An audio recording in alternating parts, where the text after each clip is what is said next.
نحمده ونصلي على رسوله الكريم أما بعد فقد قال النبي صلى الله عليه وسلم ألا أخبركم بأهل الجنة كل ضعيف متضعف لو أقسم على الله لأبره وقال ألا أخبركم بأهل النار كل عتل جواظ مستكبر او كما قال النبي صلی اللہ علیہ وسلم۔ ایک مرتبہ جناب نبی کریم صلی اللہ علیہ وسلم نے حضرات صحابہ کرام رضوان اللہ تعالی علیہم اجمعین سے ارشاد فرمایا کہ کیا میں تمہیں جنتیوں کے بارے میں نہ بتا دوں جنتی کون ہے؟ الا اخبرکم باہل الجنہ، جنت میں جانے والے کون لوگ ہیں؟ آپ صلی اللہ علیہ وسلم نے حضرات صحابہ کرام کو فرمایا، پھر آپ نے ارشاد فرمایا کل ضعیف متضعف لو اقسم علی اللہ لأبر، جنتی آدمی کی صفت یہ ہے جو اب بیان کیا آپ نے، فرمایا کل ضعیف متضعف، ایسا آدمی جنتی ہے جو کمزور ہو، متضعفین اور لوگ بھی اسے کمزور سمجھتے ہوں۔ کمزور ہونے کا مطلب یہ ہے کہ جسمانی اعتبار سے کمزور ہے، مالی اعتبار سے کمزور ہے، معاشرے میں کوئی اس کا مقام مرتبہ بہت بڑا نہیں ہے، یوں کہہ لیجئے کہ کسی بڑے خاندان کا آدمی نہیں ہے۔ یہ سب چیزیں کمزوری کے اندر ہی آتی ہیں۔ مال دولت اس کے پاس نہیں ہے، غریب ہے، اس کی غربت کی وجہ سے، اس کا کوئی سماجی اسٹیٹس نہ ہونے کی وجہ سے، یا پھر کسی اونچے خاندان میں سے نہ ہونے کی وجہ سے، یا کسی عہدے اور مرتبے پر فائز نہ ہونے کی وجہ سے لوگ بھی اسے کمزور سمجھتے ہیں۔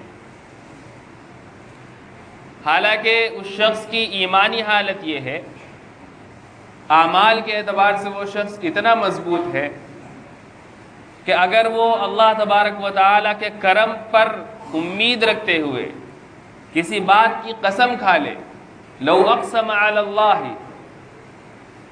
اگر اللہ کی ذات پر امید رکھتے ہوئے وہ یہ قسم کھا لے کہ یہ کام ہوگا، میں قسم کھاتا ہوں خدا کی، وہ کام حالانکہ نہیں ہوا، تو اللہ تبارک و تعالیٰ اس کی نیکی، اس کے حسن اعمال اور اس کے تقوی اور طہارت کی وجہ سے اس کی قسم کی لاج رکھ لیتا ہے اور وہ کام پورا ہو جاتا ہے۔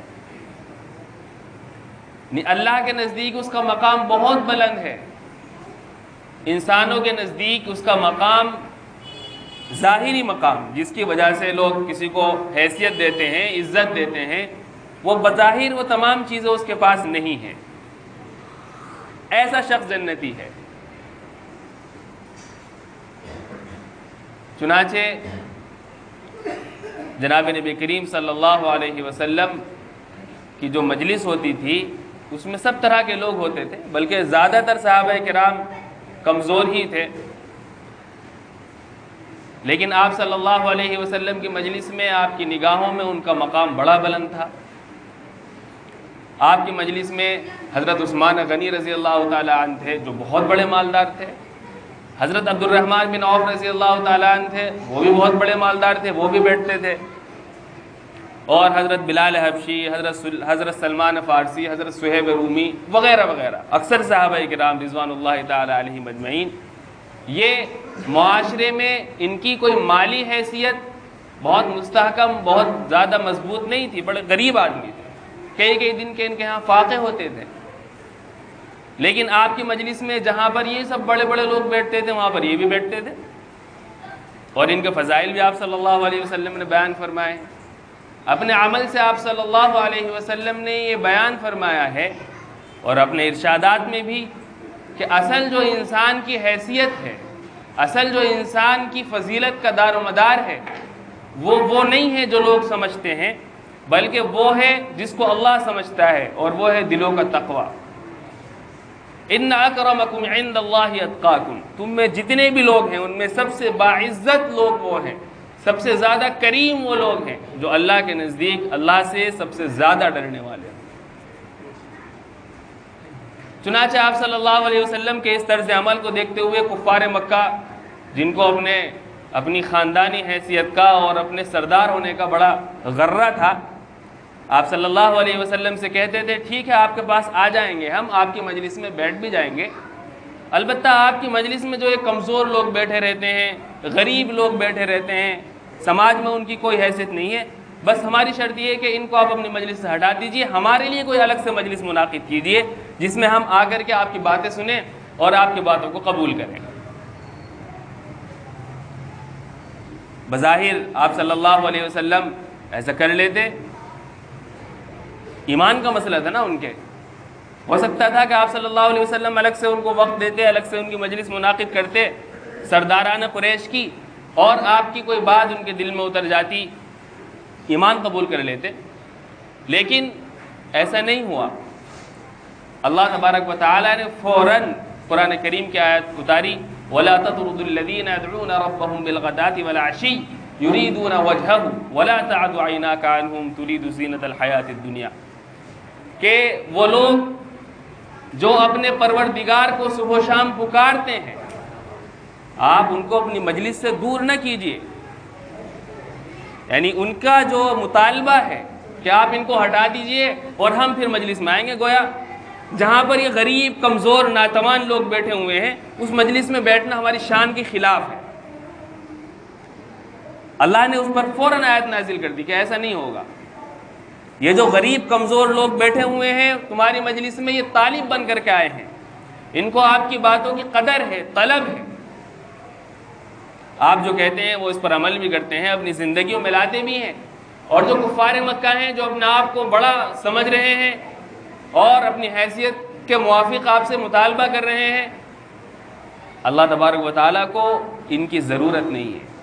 اللہ تبارک و تعالیٰ تو بے نیاز ہے، ان کو اللہ کی ضرورت ہے، اللہ کے رسول کی ضرورت ہے، اللہ کے دین کی ضرورت ہے، اللہ کو یا اللہ کے رسول کو یا اللہ کے دین کو ان کی ضرورت نہیں ہے۔ لہذا جو شخص بھی دین سے استغنا برتتا ہے، بے توجہی برتتا ہے، توجہ نہیں دیتا دین کی باتوں کو، دین کے اعمال کو، دین کے حکام کو، اللہ کو بھی اس کی کوئی ضرورت نہیں۔ اللہ تبارک و تعالیٰ نے یا اللہ کے نبی نے جو دین کی طرف مسلمانوں کو، سارے انسانوں کو بلایا ہے اور بڑی تاکید کے ساتھ ان کو دین پر عمل کرنے کے لیے کہا ہے، یہ اس لیے نہیں کہا کہ اللہ تبارک و تعالیٰ کی اس میں کوئی غرض وابستہ ہے، یہ اس لیے ہے کہ انسانوں کی غرض اس میں وابستہ ہے اور انسانوں کا فائدہ ہے، اللہ کا کوئی فائدہ نہیں ہے اس میں۔ ایک حدیث پاک میں آتا ہے کہ اگر تمہارے جنات اور انسان سارے کے سارے مل کر اعلیٰ درجے کے متقی بن جائیں تو اللہ تبارک و تعالیٰ کی بادشاہت میں ذرہ برابر بھی اضافہ نہیں کریں گے۔ اللہ تو ایسا بے نیاز ہے، یعنی ہمارے نیک بننے سے اللہ کی بادشاہت میں، اللہ کی کسی صفت میں کوئی اضافہ نہیں ہوگا۔ اسی حدیث میں ہے کہ اگر تمہارے جنات، تمہارے انسان سب کے سب مل کر کے اگر بالکل سب فاجر بن جائیں، بڑا فجور کرنے والے بن جائیں، تو اللہ تبارک و تعالیٰ کی بادشاہت میں سے کوئی چیز کم نہیں ہوگی۔ اللہ تو بے نیاز، اللہ نے فوراً کفار مکہ کے اس مطالبے کو رد کر دیا کہ ایسا نہیں ہوگا۔ تو جو حدیث میں آیا ہے کہ جنتی وہ شخص ہیں جو ضعیف، کمزور ہوں، سماج میں ان کی کوئی ایسی حیثیت نہیں ہے، لوگ بھی کمزور سمجھتے ہیں، لیکن اللہ اور اس کے رسول کے نزدیک ان کا مقام بڑا بلند ہے، اور اتنا بلند ہے کہ اگر وہ اللہ پر اعتماد کرتے ہوئے قسم کھا لیں تو اللہ ان کو کی قسم کو پورا کر دے۔ چنانچہ ایک مرتبہ زمانہ نبوت میں دو عورتوں میں لڑائی ہو گئی، ایک عورت نے دوسری عورت کے دانت توڑ دیا۔ اب اسلامی قانون تو یہ ہے کہ اگر کوئی کسی کا دانت توڑ دے تو بدلے میں اس کا بھی دانت ٹوٹا جائے گا، توڑا جائے گا۔ اس کو ہم قصاص کہتے ہیں، بدلہ لیا جاتا ہے. تو یہ ہے. اب جناب نبی کریم صلی اللہ علیہ وسلم کی خدمت میں فیصلہ آیا.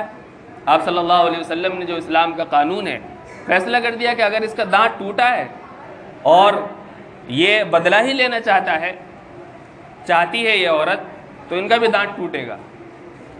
عورت کے کسی رشتہ دار نے یا جو وارثین تھے انہوں نے اللہ کی ذات پر اعتماد کرتے ہوئے کہا کہ خدا کی قسم ان کا دانت نہیں ٹوٹے گا. یعنی خدا نخواستہ نبی کریم صلی اللہ علیہ وسلم کے فیصلے پر اعتراض نہیں تھا، آپ کے فیصلے پر عناد نہیں، بلکہ یہ ہے فیصلہ اپنی جگہ تسلیم ہے، لیکن اللہ کی ذات سے مجھے ایسی امید ہے کہ کوئی ایسا راستہ نکل آئے گا کہ جس کی وجہ سے اس کا دانت نہیں ٹوٹے گا. چونکہ اسلامی قانون یہ بھی ہے کہ اگر کوئی شخص بدلہ لینا چاہ رہا ہے بدلہ لے سکتا ہے، لیکن اگر کوئی معاف کر دے تو اس کی معافی بھی قابل قبول ہے. چنانچہ اس کی معافی قابل قبول ہوتی ہے. وہ بدلہ نہ لینا چاہے، کہہ دے کہ مجھے معاف ہے، تو پھر اس سے بدلہ نہیں لیا جاتا. چنانچہ اللہ تبارک و تعالیٰ نے ان کے دل میں، دوسری طرف والوں کے دل میں یہ بات ڈالی کہ وہ ان کو معاف کر دے. چنانچہ انہوں نے جو دوسری طرف جس کا دانت ٹوٹا تھا اس عورت کا، اس عورت نے اس دوسری عورت کو معاف کر دیا. جب معاف کر دیا تو اس کا دانت ٹوٹنے سے بچ گیا. اس موقع پر اللہ کے نبی صلی اللہ علیہ وسلم نے فرمایا کہ اللہ تبارک و تعالیٰ کے بہت سے نیک بندے ایسے ہوتے ہیں کہ اگر وہ اللہ کے بارے میں کوئی قسم کھا لیں تو ان کی قسم پوری کر دیتا ہے اللہ. فیصلہ ہو چکا تھا، بظاہر کوئی بچنے کی شکل نہیں تھی، لیکن انہوں نے اللہ کے فضل پر، کرم پر اعتماد رکھتے ہوئے قسم کھا لی، اللہ نے ان کی قسم پوری کر دی. اس سے یہ بھی معلوم ہوا کہ کسی بھی سماجی حیثیت سے جو انسان کمزور ہو، کسی کے پاس مال نہ ہو، غریب، ظاہری شکل و صورت میں اچھا نہ ہو، تو اس کو حقیر نہیں سمجھنا چاہیے. معلوم نہیں اللہ کے یہاں اس کا کیا مقام مرتبہ ہوگا. اللہ اور اس کے رسول کے یہاں تو اصل قدر تقوی کی ہے. ایک صحابی جناب نبی کریم صلی اللہ علیہ وسلم کی خدمت میں آتے تھے، ان کا نام تھا حضرت ظاہر. معمولی قسم کے سیاہ فام تھے، دیہاتی تھے، گاؤں کے تھے. ایک مرتبہ آپ صلی اللہ علیہ وسلم بازار میں جا رہے تھے، وہ کچھ اپنا سامان فروخت کر رہے تھے، بازار میں تجارت کرتے تھے. وہ آپ صلی اللہ علیہ وسلم خاموشی سے چپکے سے پیچھے سے گئے اور پیچھے سے جا کر کے ان کی اس طریقے سے کولی بھر لی، مذاق میں. یعنی آپ دیکھیں اتنے بڑے بازار میں ایک سیاہ فام شخص، رنگ بھی کالا ہے، حیثیت بھی کوئی زیادہ اس کی نمایاں نہیں ہے، کوئی جانتا بھی نہیں ہے اسے. آپ صلی اللہ علیہ وسلم کتنا اس کے ساتھ لطف فرما رہے ہیں. آپ نے جا کر کے پیچھے سے مذاق میں کولی بھر لی. جب کولی بھر لی تو وہ چھٹانے کی کوشش کرنے لگے. آپ صلی اللہ علیہ وسلم نے مذاق کے طور پر کہا، من یشتری ھذا العبد، کون ہے جو اس غلام کو خریدے. جب اس نے آواز سنی انہوں نے، حضرت ظاہر نے، تو وہ سمجھ کے رسول اللہ صلی اللہ علیہ وسلم ہے. چنانچہ ابھی تک تو وہ چھٹانے کی کوشش کر رہے تھے، اب جو ہے اپنے بدن کو حصول برکت کے لیے آپ صلی اللہ علیہ وسلم کے بدن سے لگانے کی کوشش کرنے لگے. جب آپ نے یہ فرمایا من یشتری ھذا العبد، اس غلام کو کون خریدے گا، تو انہوں نے کہا کہ اللہ کے رسول میری تو کوئی قیمت نہیں لگائے گا. یعنی میری حیثیت تو کوئی بھی نہیں ہے، میں دیکھنے میں بھی کالا کلوٹا ہوں، کوئی سماجی حیثیت بھی نہیں ہے، مالدار بھی نہیں ہوں، اس کی وجہ سے لوگ عزت کرتے ہیں. تو آپ صلی اللہ علیہ وسلم نے اس وقت ایک بڑی پیاری بات کہی. آپ نے فرمایا وَلَكِنْ عِنْدَ اللَّهِ لَسْتَ بِكَاسِدٍ، دنیا والوں کی نگاہ میں تمہاری کوئی حیثیت نہ ہو، لیکن اللہ کے نزدیک تمہاری بڑی قدر و قیمت ہے، تم بے حیثیت نہیں ہو اللہ کے نزدیک. اللہ کے بازار میں ظاہری شکل و صورت یا مال و دولت یا کسی اونچے مقام مرتبہ یہ نہیں چلتا ہے. یہ تو اللہ کا فضل ہے جس کو وہ عطا فرما دے، بلکہ اللہ کے نزدیک تو تقوی چلتا ہے. وہ والی دولت تمہارے پاس ہے، لہٰذا اللہ کے بازار میں تم بڑے قیمتی ہو. اور اس سے بڑی ان کی فضیلت کیا ہوگی، اللہ کے رسول آ کر کے مذاق کر رہے ہیں، ان سے محبت کر رہے ہیں، حالانکہ غریب آدمی ہے. تو حدیث پاک کا مطلب یہی ہے کہ جنتی وہ شخص ہے جو کمزور ہو، لوگ بھی کمزور سمجھتے ہوں. جہنمی کون ہے، اللہ کے نبی نے فرمایا جہنمی کے بارے میں بتاؤں. پھر آپ نے فرمایا کل عتل جباد مستکبر، 3 لفظ ارشاد فرمایا. جہنمی وہ شخص ہیں جو عتل ہو، سخت مزاج، کھردرا سا شخص، ہر وقت منہ بنائے بیٹھا رہتا ہے، سیدھے منہ سے کسی سے بات کرنے کو تیار نہیں ہے. دل میں بڑک پن ہے. آگے فرمایا جواز، جس کو ہم کہہ سکتے ہیں کہ سخت کلامی کرنے والا، یعنی اگر بات کرے تو لٹ مارے. بہت سے لوگ کرتے ہیں ایسا، ان کو بات کرنے کا سلیقہ نہیں آتا ہے، بات صحیح کریں گے لیکن ایسی بات کریں گے سامنے والے کے بات نہ لٹ نہیں مارا، بات مار دی. یہ طریقہ نہیں ہے. بات کیجئے سلیقے سے، طریقے سے. سامنے والے یہ اس کے اندر ملحوظ رہنا چاہیے کہ ہماری بات سے، ہماری گفتگو سے سامنے والے کے دل کو ٹھیس نہ پہنچے. یہ بھی ایک شرعی اصول ہے. آپ نے فرمایا کل عتل جواز، ایسا شخص جہنمی ہے کہ جو ناک چڑھا ہو، بات کرے تو لٹ مارے، سخت مزاج والا ہو. آگے فرمایا متکبر ہو، تکبر اس کے دل کے اندر ہو، وہ اپنے آپ کو بڑا سمجھتا ہو اور دوسرے لوگوں کو حقیر سمجھتا ہو، سب کو سمجھتا ہے کہ سب حقیر ہے، میں بہت بڑا ہوں. تکبر کئی وجہ سے ہوتا ہے. کبھی انسان مال زیادہ دے دیا اللہ نے، اس کی وجہ سے تکبر کرنے لگتا ہے. کسی وجہ سے کوئی مقام مل گیا اسے، اس کی وجہ سے تکبر کرنے لگتا ہے. کوئی اعلیٰ عہدہ مل گیا، اس کی وجہ سے تکبر کرنے لگتا ہے. اللہ نے حسن و جمال دے دیا، طاقت دے دی، قوت دے دی، اس کی وجہ سے تکبر کرنے